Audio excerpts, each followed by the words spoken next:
Chapter 21, Kiana Rabuni. No Bikini Aurora. That has nothing to do with bathing suits. It's an anagram of my name. Mr. Kermit has me working with Parker on anagrams to improve his reading. Parker's getting pretty good, but for me, it's just fun. It's amazing stuff you can come up with. For example, Zachary Kermit can be scrambled into Crazy Tram Hike, or Aldo Braft into Fold a Barf. Even Aldo laughs at that one, and he doesn't strike me as someone with a great sense of humor, especially about himself. He looks pretty different when he smiles, like his face is going along with all that red hair instead of fighting against it. Or maybe Aldo decides to be mellow because he doesn't have a lot of choice. His reading partner is Elaine. It's one thing to kick a locker. A locker can't headbutt you down a flight of stairs, or any other of Elaine's greatest hits, like chucking a fire extinguisher at your face or giving you a new ear piercing with a fishhook. To everybody's surprise, Elaine turns out to be kind of a serious student, which nobody noticed before, since they were too busy being terrified of her.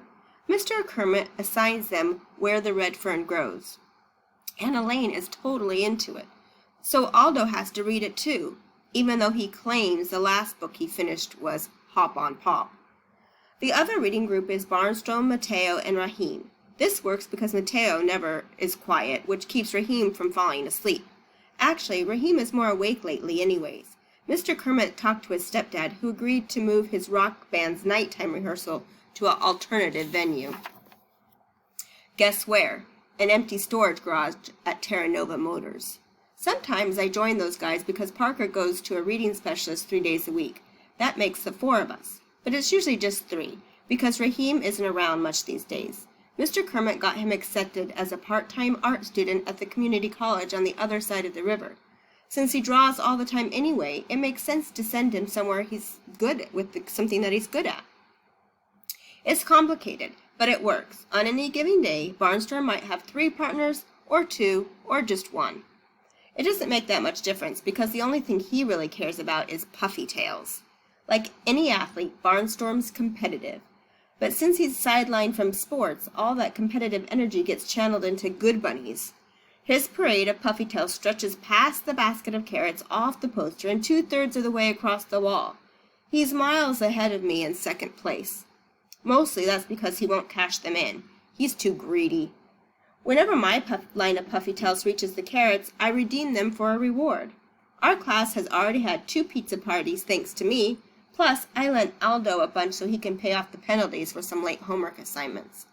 That was Mr. Kermit's idea. He's using puffy tails to teach us how an economy works. We're free to trade them, spend them, sell them, or lend them, but the lenders have to charge interest. Aldo owes me 10% every week, and he's sinking deeper and deeper into debt. You're a sucker, Barnstorm tells me. He's never going to pay you back. It's puffy tails down a sinkhole. He is so, I defend Aldo, and with interest. Using what, Barnstorm reports. He's never earned a single puffy tail. Aldo leaps up. I have too. I just spend mine on fines and stuff. Sit, Elaine rumbles, and Aldo plucks back down into his chair. Barnstorm won't let it go. Name one thing you ever did for a puffy tail. Aldo thinks hard. I changed the light bulb in the projector. No, that was Raheem, Mateo puts in. In frustration, Aldo runs his hands through his red hair, which makes it even messier. Big deal. Who cares about a bunch of rabbit butts? I glare at Barnstorm. I have faith in Aldo. Oh yeah? He shoots back. Why? It's a good question. Why would I put my trust in a bad-tempered redhead and a straight D student? Well, part of it's probably because I don't care that much about puffy tails to begin with. But I think the other part might be Vladimir. 8 classes a day make their way through room 115, and that lizard doesn't squeak his head off for any of them. He loves Aldo. Only Aldo. Aren't animals supposed to have instincts about people who are good at heart? I turn on Barnstorm. At least Aldo's not a tight-fisted cheapskate like you. When the year's over and we're in high school and all those puffy tails will be worthless. You can't take it with you, Elaine adds philosophically. Barnstorm is smug. At least I'll be rich. You're a Fergini, Mateo tells him. That's a race of aliens from Star Trek. They worship money and profit above all things. Settle down, Mr. Kermit says mildly. We're free to spend or not spend our puffy tails however we choose. That's how a market economy works.